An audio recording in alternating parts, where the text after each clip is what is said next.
పూజ అయినా హోమమైనా మనం చేసుకుంటున్నాం అనుకుంటాం, కానీ అక్కడ అమ్మ అనుగ్రహం లేనిదే మనం అమ్మ దర్శనం కూడా చేసుకోలేము. మనం పెద్ద పెద్ద పూజలు చేసుకోలేకపోయినా మనస్ఫూర్తిగా అమ్మని దర్శించుకుంటే చాలు, అమ్మ అనుగ్రహం చల్లని చూపు మన మీద ఎప్పుడూ ఉంటుంది. అండ్ ఈ రోజు అయితే మా వీధిలో నవరాత్రులు 2వ రోజు సందర్భంగా అమ్మవారికి పాలాభిషేకం, సామూహిక సహస్ర కుంకుమార్చనలు చేయించి హోమం కూడా నిర్వహించారు. అండ్ మీ అందరికీ హోమం గురించి ఒక మంచి విషయం చెప్పనా? హోమం అంటే అగ్నిదేవుడి ద్వారా మనం పూజించే దేవతలకు నివేదన చేయడం అవుతుంది. అంటే మన దేవతలకు నివేదించిన ప్రతిదీ కూడా స్వయంగా అగ్నిదేవుడే దేవతల దగ్గరికి చేరుస్తాడంట. ఇది మాకు మా గురువు గారు చెప్పారు.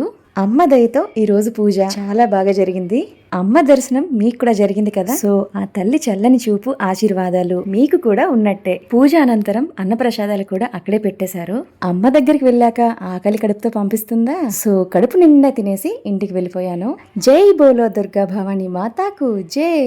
వీడియో నచ్చితే లైక్ అండ్ సబ్స్క్రైబ్.